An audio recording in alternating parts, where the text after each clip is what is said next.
What's going on, family?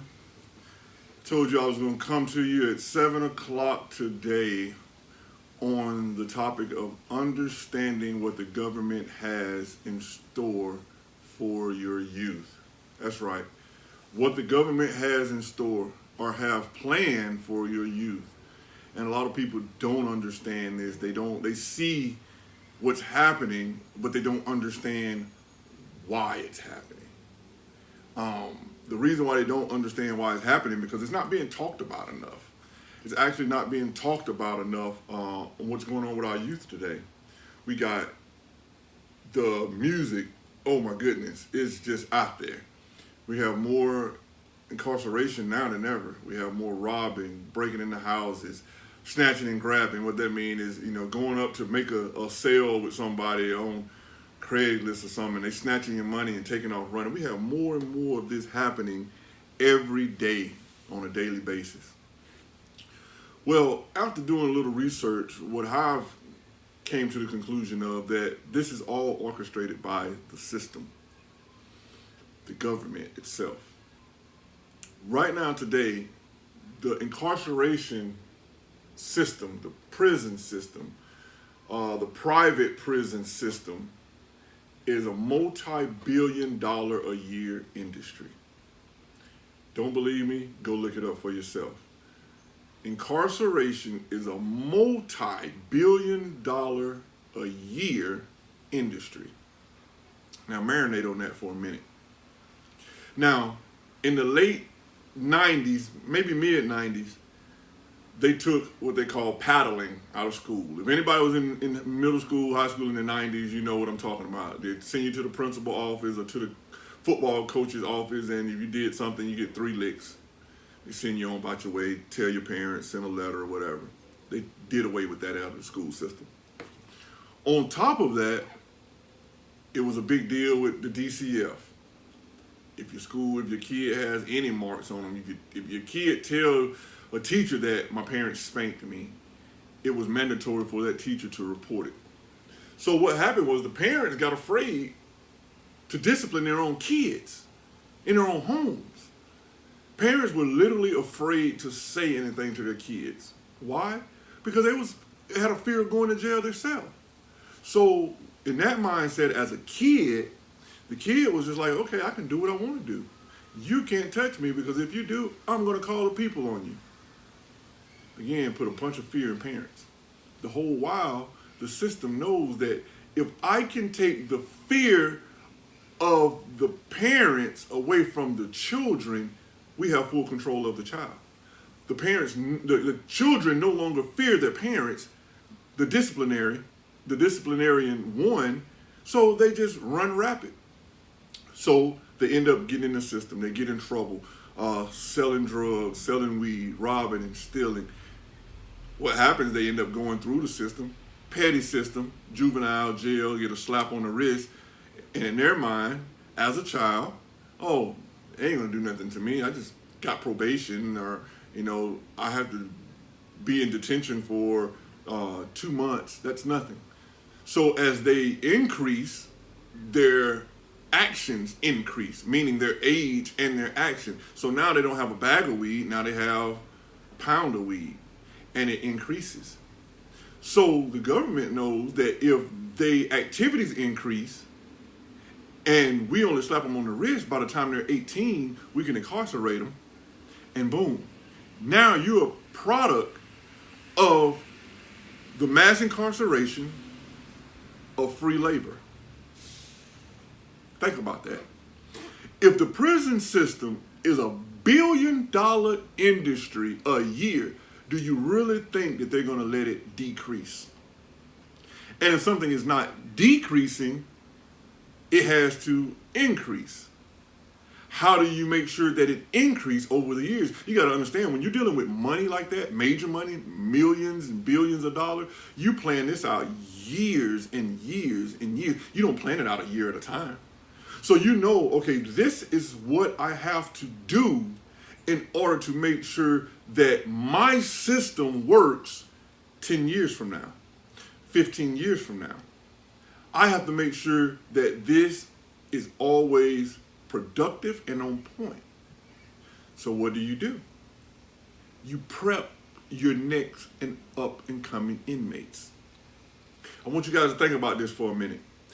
Everybody right now in the prison system that's incarcerated, realistically, on an average scale, 50 years from now, everyone is going to be dead. Or if not, they're going to be on their way to death. Because if you're 20 and you're in prison, 50 years from now, you're going to be 70. You ain't going to be really much good. So on the average, about 50 years is going to be out of here. Do you really think that they're going to allow for the prison system to be completely diminished in 50 years? They're going to make sure, okay, I have to get somebody to replace each inmate. Each one that dies, I have to replace it with someone else. How do you make sure you do that? A cycle. I'm going to allow them to make petty mistakes and act as if there's no justice behind it, or there's no major discipline behind it, so that way they can increase their crimes, they can increase their criminal activity, so that by the time they're an adult, instead of incarcerating them for a year, now I can get them for 10 years. That's 10, 15 more years of free labor. There's multiple companies. I don't know if it will get me in trouble to name these companies, but go and look it up for yourself. Just look up companies that benefit or companies that use prison labor. It will blow your mind on the companies that we use on a daily basis that we have no idea that operates out of free labor. These are billion-dollar companies. This is a multi-billion-dollar industry. And again, a farmer knows what he has to do in order to keep his crop safe every year. Whether it's growing plants, cows, chickens, whatever the case may be, he preps that stuff for the up and coming year. This is no different. They prep these individuals for the up and coming years. Billions of dollars, they're not going to let the prison system decrease. Now, what is Bravo's job in this? Building relationships and valuable offers. We, as a movement, need to research, study, learn all these things that's impacting our youth. And it is our job as the people to speak up and help our young people. A lot of people say, especially influential rappers, it ain't my job to raise nobody else's kids. And, I don't want to be a mentor. Well, it's not about what you want to be, it's what you are. But if you out there promoting drug use and robbing and killing, making me feel like you actually tied in and work for the government to help with this mass incarceration because you're benefiting from these billions of dollars as well. That's just the truth. I know a lot of people are not going to like that comment. A lot of people might give me backlash on it. But really think about it. Why would you promote any young boy to walk around with a chopper? Why would you promote any young boy to Percocets, Molly Percocets, get on Percocets? Come on, like really? Do we really care about our youth? The whole thing is Black Lives Matter. Totally get the concept. But most of our influential rappers do protest when things happen to black kids, Hispanic kids, even some of the white kids, but majority black kids. But yet you go tell them to tote a chopper. You go tell them to keep a piece on them. You go tell them to sell drugs. You go tell them to do all these thuggish things. And then when something happens, it's a problem. But Black lives only matter when the opposite race does something to them. It's not okay, man. We got to understand what's going on around us every day. And that's a whole other topic, but I had to put that in there. But the government has a cycle and a plan for your youth, your kids, your nieces, nephews, your cousins, your sister's children, your brother's children, and it's up to us to bring that information to the youth and let them know you guys are being played by the system. You are the up and coming next free labor entity. You are it. You are a valuable part of this billion-dollar industry. They need you to sell your petty weed so you can move up to cocaine, move up to crack, and they can bust you at that point and then have you go off and work for free. That's the cycle. Now, my question is, who's going to team up with Bravo and back us up on this to help go out and teach this? Whether you go to the juvenile center, whether you go out there's troubled youth camps, whether you go and you might be a football coach or basketball coach, whatever impact you may have on the youth, it's time for you to sit down and explain this stuff. Go and do your research. I'm not just saying follow what I say or recite what I say. Go and do your research and you will see this cycle. It's not talked about a lot. A lot of things that's working that's devilish is not going to be talked about. It's not going to be televised. It's a lot of things in history that wasn't televised because it needed to stay under the rug. And this is one of them that needs to stay under the rug. But my question is, who's going to peek your head out from under the rug, snatch the rug up and stand up and say, wait a minute, this ain't right. It's a cycle. A lot of our people are a product of their environment. And again, their nephews, their uncles been incarcerated. My granddaddy was a drug dealer. My daddy was a drug dealer. My uncle was a drug dealer. And if you see the cycle of it, you turn around and say, my granddaddy was a product of free labor. My dad was a product of free labor. My uncle right now is in prison and a product of free labor. Am I next? You don't have to be. But you got to understand, if you go out there selling drugs, robbing, killing, stealing, doing all these things because you think you can get away with it, they know.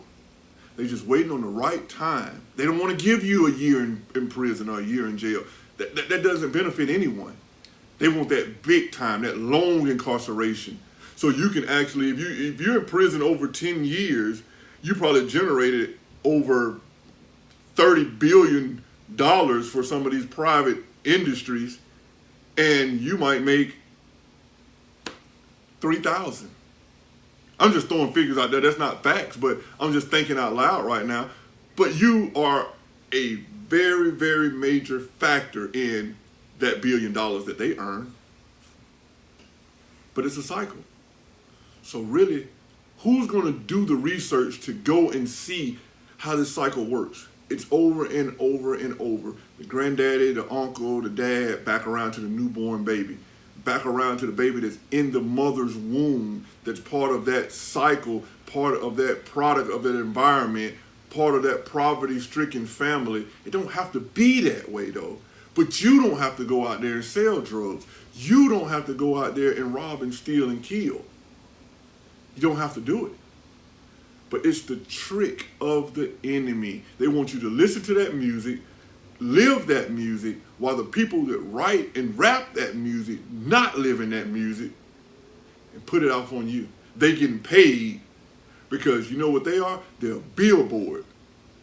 They're an advertising firm for the government. Process that. I don't want to, like I said, it's not a debate thing or throwing, ice water on nobody, but you got rappers, Future, Rick Ross, a lot of them, and these are the older ones, but the younger ones, Young Thug and Kodak Black and a couple of these other guys, man, that really good people on the inside, but if you sit back, and I'm talking directly to you guys, if you sit back and listen to what you're telling the kids to go do, man, you allowing them to throw away their souls so you can make a little bit of paper. So you can just keep on stacking your bank account, but they throwing their life away. But I guarantee you, I understand you guys' point. Because I guarantee you, if you do some positive rap music, you won't sell. But is it really worth other people throwing away their life, throwing away their soul? Because they taught that you telling them to tow the chopper and I sprayed up the yapper, but they go and do it, and now they end up part of that free labor incarceration system while you sitting at home sipping a pina colada on your leather couch. Come on, guys. So again, this is part one of a 3 series of understanding what the government has for your youth. Part 1, I titled it just Understanding. This is simply understanding what they're doing. Part 2 is going to be on how do we deliver this to the youth. Simple as that. How are we going to deliver this message to our youth to make them understand you're being played and targeted by the system? Because that's the whole focus, is on them understanding that they're being played and targeted by the system in order to keep them from being a part of the system. We are put here in an environment. God gave us the earth, our environment in which He's given us.